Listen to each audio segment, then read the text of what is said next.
Assalamualaikum warahmatullahi wabarakatuh. Perkenalkan, nama saya Mia Febrianti dari kelas 11 IPS SMA Nazatul. Di sini saya akan menjawab beberapa pertanyaan dari bab pendapatan nasional. Pertanyaan yang pertama yaitu, jabarkan apa yang dimaksud dengan pendapatan nasional. Pendapatan nasional adalah beberapa konsep pendapatan nasional dalam analisis makroekonomi. Digunakan istilah pendapatan nasional, national income, dan istilah itu dimaksudkan untuk menyatukan nilai barang dan jasa yang dihasilkan suatu negara dalam satu tahun. Pengertian lain dari pendapatan nasional atau PN adalah jumlah pendapatan yang diterima oleh faktor-faktor produksi yang digunakan untuk memproduksi barang dan jasa dalam jumlah satu tahun tertentu. Perkenalkan, langsung lanjut ke pertanyaan selanjutnya, yaitu manfaat perhitungan pendapatan nasional. Manfaat perhitungan pendapatan nasional di sini ada 6. Yang pertama, menilai prestasi kegiatan ekonomi. Yang dimaksud dengan menilai prestasi kegiatan ekonomi ialah menilai prestasi dalam suatu negara dalam bidang perekonomiannya. Yang selanjutnya, mengetahui struktur perekonomian suatu negara.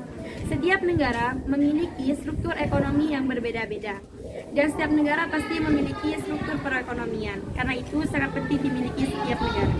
Selanjutnya, mengetahui perkembangan perekonomian dari tahun ke tahun. Setiap negara pasti akan memantau setiap perkembangan perekonomiannya, karena itu sangat mempengaruhi akan kehidupan masyarakat. Selanjutnya, mengetahui tingkat kemakmuran masyarakat. Perekonomian naik dan turunnya itu sangat berpengaruh di masyarakat setempat, karena perekonomian itu merupakan faktor dari salah satu perekonomian dalam sehari-harinya. Yang selanjutnya, membandingkan perekonomian antar negara, memperbandingkan perekonomian negara satu antar negara lainnya.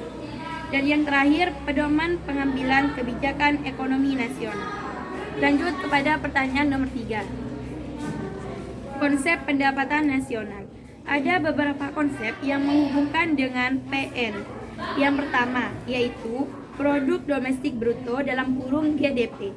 Yang kedua, produk nasional bruto dalam kurung GNP. Dan yang ketiga, produk nasional neto dalam kurung NNP. Yang keempat, pendapatan nasional neto dalam kurung NNI.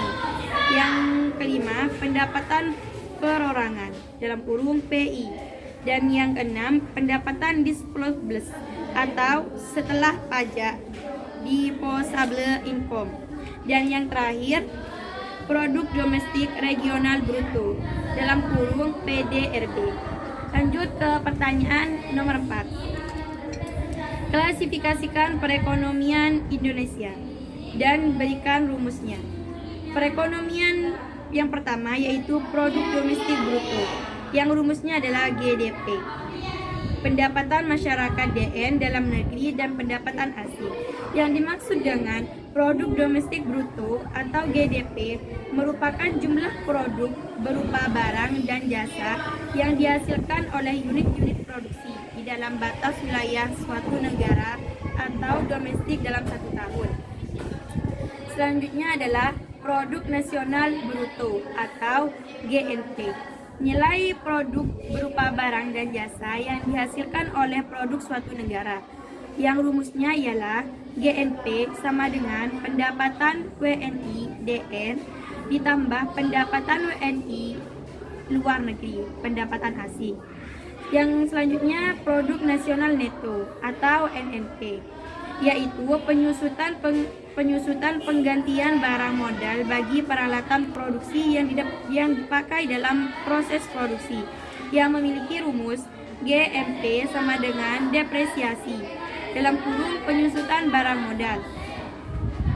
Selanjutnya, pendapatan nasional neto atau NNI, yang rumusnya NNI sama dengan NNP dikurangi pajak tidak langsung ditambah subsidi.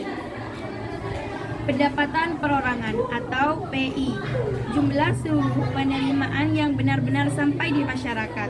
Rumusnya ialah PI sama dengan NNI ditambah transfer payment dikurangi laba ditahan ditambah iuran asuransi ditambah iuran jaminan sosial ditambah pajak perseorangan.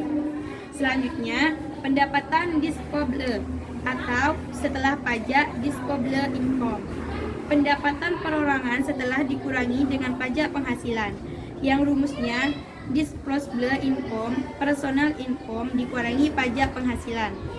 Yang terakhir ialah produk domestik regional bruto atau BDRB, yaitu jumlah keseluruhan dari nilai tambah bruto yang berhasil diciptakan oleh seluruh kegiatan ekonomi yang berada pada suatu wilayah selama periode waktu tertentu. Misalnya PDRB DKI Jakarta, PDRB Jawa Tengah, dan PDRB Sumatera Barat. Selanjutnya, tambahan manfaat pendapatan nasional. Pendapatan nasional merupakan pokok bahasan yang menarik karena sangat erat hubungannya dengan kesejahteraan dan kebijakan yang diambil oleh memperbaiki kondisi perekonomian. Secara umum, manfaat perhitungan pendapatan nasional adalah sebagai sumber informasi untuk sebagai berikut. Yang pertama ialah menganalisis perkembangan pendapatan dari tahun ke tahun. Yang kedua, mengetahui struktur perekonomian suatu negara, apakah negara agraris atau negara industri. Dan yang ketiga, mengetahui kemajuan suatu negara dalam mencapai kemakmuran. Ada juga manfaat pendapatan nasional sebagai berikut, yaitu menggambarkan jenis perekonomian dan strukturnya dari perhitungan pendapatan nasional.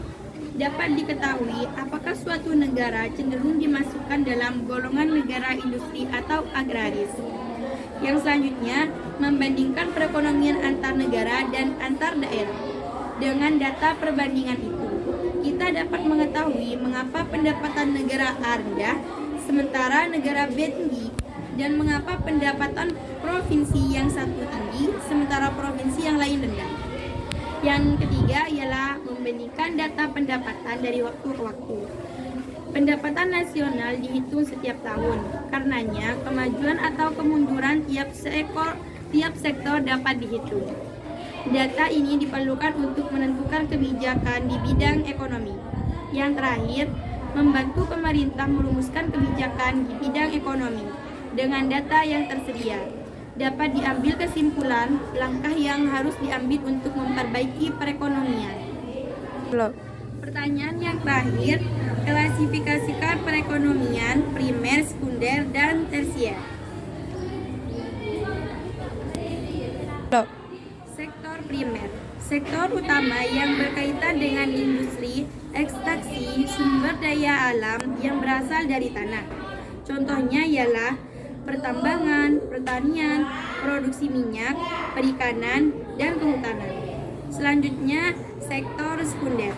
Sektor produksi yang berkaitan dengan manufaktur dibagi menjadi dua jenis, yaitu industri berat, contohnya pabrik kendaraan bermotor, dan industri ringan, contohnya industri tekstil dan perbuatan pakaian. Dan selanjutnya, contoh dari efisien. Sektor efisien menyediakan layanan berupa jasa, yang contohnya bank atau bioskop. Yang terakhir ialah manufaktur atau perusahaan yang memproduksi dari bahan baku mentah menjadi setengah jadi. Oke guys, cukup sekian presentasi dari saya. Kurang lebihnya mohon maaf. Assalamualaikum warahmatullahi wabarakatuh.